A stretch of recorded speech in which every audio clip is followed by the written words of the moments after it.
ملاحظہ فرمائی کہ وہ کیا کہتے ہیں۔ اہل تشیع اپنی کتابوں میں وہ اپنے دلائل روایتیں لاتے ہیں، اہل سنت کی کتابوں میں اس طرح کے دلائل روایات بھی موجود ہیں بے شمار۔ ایک طبقہ اہل سنت میں اسی کا قائل ہے کہ سیدنا ابو بکر صدیق رضی اللہ تعالیٰ عنہ کی خلافت نص سے ثابت ہے، جیسا کہ اہل تشیع کہتے ہیں کہ نص سے ثابت ہے، حکم رسول سے۔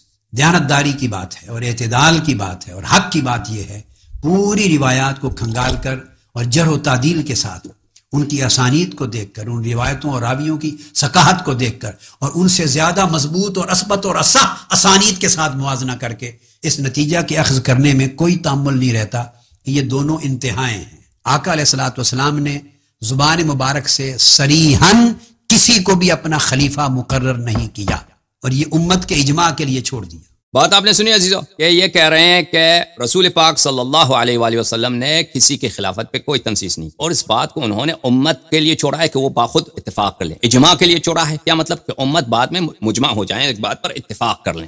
عزیزو یہ ان کی تقریر نمبر 11 سے ہے اور یہ ان کا عقیدہ ہے، جمہور جماعت عمریہ کا عقیدہ یہی ہے، بلکہ ان کے نزدیک اجماع ہے اس مسئلے پر۔ ابھی اس پہ بات کریں گے۔ سب اختلافات کا اساس کیا ہے؟ مسئلہ امامت و خلافت، اور اختلافات کی یہ حالت ہے کہ ان اختلافات کی وجہ سے 72 فرقے جہنم میں جائیں گے، ایک فرقہ جنتی ہو جائے گا۔ یہ اختلافات کافی سیریس ہیں، اسی اختلافات کی وجہ سے لوگ جہنم میں جائیں گے، اور اس مسئلے کے اختلاف کو دور کرنا اللہ تعالیٰ جو حکیم ہے، رسول پاک صلی اللہ علیہ وآلہ وسلم جو پیغمبر رؤوف الرحیم ہیں، امت کو جہنم سے نجات دلانے کے لیے وہ بے حد ہی پریشان رہتے تھے، تو ان کے لیے نہایت اہم ہے۔ کیسے ہو سکتا ہے طارق قادری صاحب، آپ مجھے سمجھائیے کہ اگر اللہ حکیم ہے، اللہ کو آگے کا پتہ ہے کہ یہ امت میں اختلافات آ جائے گا، اور اس اختلافات کا اساس بھی مسئلہ امامت ہوگا، اس مسئلہ امامت کو بیان ہی نہیں کر۔ یہاں پہ کچھ نقطوں کا بیان کرنا ضروری ہے عزیزوں۔ پہلی بات تو یہ ہے کہ انہوں نے کہا کہ رسول پاک صلی اللہ علیہ وآلہ وسلم نے مسئلہ امامت کو بیان نہیں کیا، اس کو امت کے اجماع کے لیے چھوڑا، جبکہ آیت قرآن خود فرما رہا ہے کہ الیوم اکملت لکم دینکم واتممت علیکم نعمتی، دین کامل ہو چکا۔ یہ کیسا کامل دین ہے کہ سب سے بڑا جو اختلافی مسئلہ ہے، وہ اختلاف جو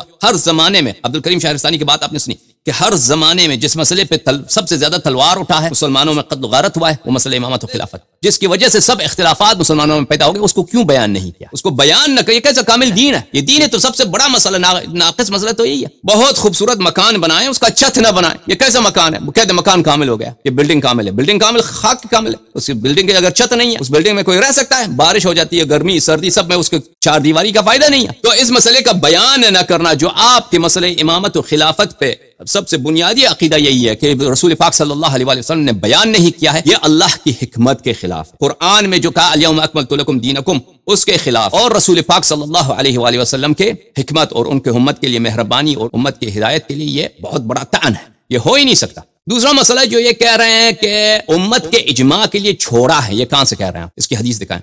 جماعت عمریہ جو کہہ رہے ہیں کہ رسول پاک صلی اللہ علیہ وآلہ وسلم نے فلان کام نہیں کیا ہے، اچھا نہیں کیا ہے، اس کی وجہ کیا ہے؟ وجہ یا تو وہ خود رسول پاک صلی اللہ علیہ وسلم بتائیں کہ میں فلان کام نہیں کر رہا ہوں اس لیے نہیں کر رہا، اس کی دلیل یہ ہے۔ آپ کو چھوڑتا ہوں، آپ میری بات اجماع کریں، آپ مجھے بتائیں مسلمان اجماع کا کیا مطلب ہے؟ کہ سب مسلمان ایک بات پہ متفق القول ہو جائیں۔ کیا صحابہ متفق القول ہوئے؟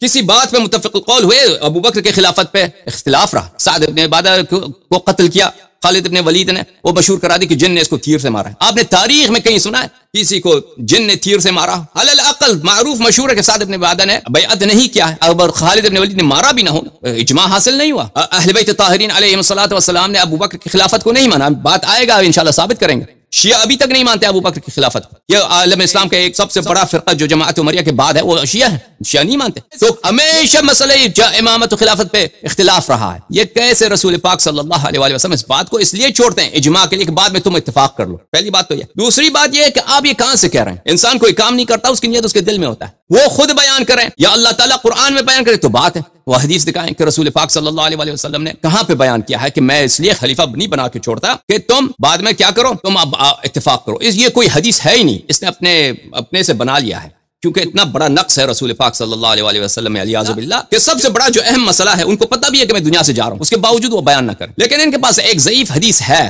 کہ انہوں نے کیوں خلیفہ نہیں بنا کے چھوڑا۔ تاریخ الخلفاء عبد الرحمن السیوطی کی کتاب، چھاپ دار ابن حزم، یہاں پر یہ کتاب چھپی ہے سنہ 1424 میں، صفحہ نمبر 11 میں سیوطی لکھتے ہیں فی بیان کونہ علیہ الصلاۃ والسلام صلی اللہ علیہ وآلہ وسلم لم یستخلف، اس بات کا بیان کہ رسول پاک صلی اللہ علیہ وآلہ وسلم نے کسی کو اپنا جانشین نہیں بنا، وسر ذلک، اور اس کا سر، اس کا دلیل قال البزار، بزار نے روایت کیا ہے حذیفہ سے ضعیف سند کے ساتھ، کہ صحابہ نے رسول پاک صلی اللہ علیہ وآلہ وسلم سے استفسار کیا الا تستخلفوا علینا، کیا آپ کسی کو خلیفہ نہیں بنائیں گے؟ تو انہوں نے فرمایا انی ان استخلف علیکم فتعصون خلیفتی، فرمایا کہ اگر میں خلیفہ کسی کو بناؤں تو آپ لوگ میرے خلیفے کی تم معصیت کرو گے، تم میرے خلیفے کے حکم سے سرکشی کرو گے۔ تو کس نے کہا الا تستخلف علینا؟ بولنے والے کون تھے؟ بولنے والے صحابہ تھے نا، کہ الا تستخلف علینا، کیا آپ ہمارے لیے خلیفہ نہیں بنا کے جاتے؟ تو جواب دیا کہ اگر میں کسی کو خلیفہ بناؤں فتعصون خلیفتی، تم میرے خلیفے کو اس کی فرمان برداری نہیں کرو گے بلکہ اس کی معصیت کرو گے، نافرمانی کرو گے، ینزل علیکم العذاب، اور اس مسئلے پر آپ پہ عذاب نازل ہوگا، بس ختم۔ اس کے بعد کوئی جملہ نہیں۔ اخرجہ الحاکم فی المستدرک ضعیف، یہ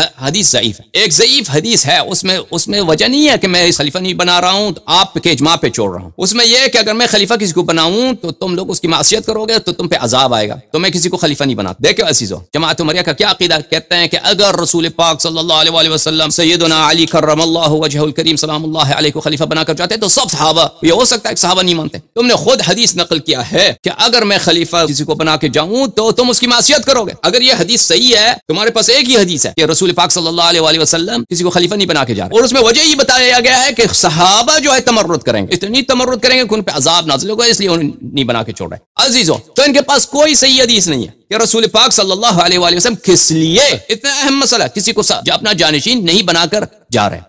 اس کے مقابل ہمارے پاس بے انتہا دلائل ہیں کہ رسول پاک صلی اللہ علیہ وآلہ وسلم تا قیام قیامت اپنے خلفاء کو، اپنے اوصیاء کو، ائمہ اطہار علیہم الصلوۃ والسلام کو انہوں نے معرفی کیا ہے نص کے ساتھ، اللہ تعالیٰ کے نص سے اور اپنے نص شریف سے۔ اب اس پہ بات آئے گی انشاءاللہ تبارک و تعالی۔ تو یہ ان کا یہ جملہ کہ رسول پاک صلی اللہ علیہ وآلہ وسلم نے کسی کو نصب نہیں کیا ہے، بلکہ وہ اس بات کو امت کے اجماع کے لیے چھوڑ کے گئے ہیں، یہ عقل کے خلاف ہے، اللہ کی حکمت کے خلاف ہے، قرآن کے خلاف ہے، رسول اللہ صلی اللہ علیہ وآلہ وسلم کے رحمت للعالمین ہونے کے خلاف ہے۔ بلکہ واجب یہی ہے کہ وہ کیا کریں، اپنے بعد امام کی تعین کریں، کیونکہ مسئلہ اہم ہے، اس پہ اختلاف پیدا ہوگا، اور سب امت کو سمجھائیں اچھی طرح کہ اس کی طاعت کرو، اگر طاعت نہیں کرو گے تو گنہگار ہو جاؤ گے، اور اس کے علاوہ سب پہ حجت تمام کریں کہ یہ میرے جانشی ہیں، یہ میرے وصی ہیں، یہ میرے بعد میرے خلیفہ ہیں۔ اور اس کی وجہ اگر رسول پاک صلی اللہ علیہ وآلہ وسلم کے رحلت کے ایام اور ان اس وقت مسلمانوں کے حالات کو دیکھ لیں تو بات بہت واضح طور پر سمجھ میں آ جائے گی میرے عزیزوں۔ ایک تو ہے قرآن بھی اس وقت کسی کے پاس نہیں تھا، جمع نہیں ہوا تھا۔ زید بن ثابت کی حدیث ہے، قرآن جمع کرنے کی کوشش کی تو کسی کے سینے میں ہے، کہاں بھی کسی پتھر پہ لکھا ہوا ہے، کہاں کسی درخت کے پتے پہ ہے، کہاں کسی لکڑ پہ لکھا ہوا، میں نے سب جگہوں سے جمع کیا۔ قرآن متفرق، سنت کی تو تدوین ہی نہیں ہے، صحابہ بھی سب کیا حالت ہے، سب ان پڑھ لوگ ہیں۔ یہ اگر سب ایماندار بھی ہو نا تو دنیا سے ایک دن جائیں گے۔ تو دین کو آگے والے نسلوں تک، قیامت تک، رسول پاک صلی اللہ علیہ وآلہ وسلم کی امت جو ابھی ماں کے پیٹ میں ہے، ابھی جو اپنے آبا کے اسلاف میں ہیں، جو ابھی ہزاروں سال بعد آئیں گے، ان تک ان ہدایات کو پہنچانے کے لیے قرآن تک ضائع نہ ہو، سنت ضائع نہ ہو، یہ علم، یہ شریعت کس کو دیا جائے گا؟ اس کی کوئی ذمہ داری نہیں ہے رسول پاک صلی اللہ علیہ وآلہ وسلم پہ۔ سب سے بڑا جو اختلافی مسئلہ ہے اس کو تبیین ہی نہیں کیا۔ اس کے علاوہ نہ صرف تبیین نہیں کیا، یہ بھی نہیں بتایا، کیوں نہیں بتا رہے کہ ہم کیا کریں، کہ کیوں نہیں بتا رہے کہ آپ کیوں خلیفہ نہیں چھوڑ کے جا رہے ہیں، اور اس کی وجہ اس لیے ہے کہ میں نہیں بنا رہا، اس وجوہات کے یہ بھی نہیں بتایا، کیونکہ جو حدیث ان کے پاس ہے وہ تو ضعیف ہے، وہ تو حجت نہیں ہے کہ میں اس لیے خلیفہ نہیں بنا کے جا رہا کہ آپ لوگ خلیفہ کی نافرمانی کریں گے عذاب آئے گا، یہ تو حجت نہیں ہے۔ کوئی صحیح حدیث تو دکھاؤ کہ کس لیے انہوں نے خلیفہ نہیں بنایا۔ چلو خلیفہ نہیں بنایا، اس کی وجہ یہی تھی کہ عذاب آ جاتا، اگر وہ خلیفہ بناتے تو لوگ معصیت کرتے تو عذاب آ جاتا، یا کوئی یا امت کے اجماع کے لیے چھوڑی، جو بھی طریقہ کار تو بتاتے، میں دنیا سے جانے والا ہوں، تمہارے درمیان مسئلہ خلافت پہ جو اختلاف آئے گا وہ سب اختلافات کا جڑ ہوگا، اس کا طریقہ کار یہ ہے، اس کا طریقہ کہ تم یا الیکشن کے ضرور سے یا کسی کے روح سے تمہیں اپنا خلیفہ بنا لو۔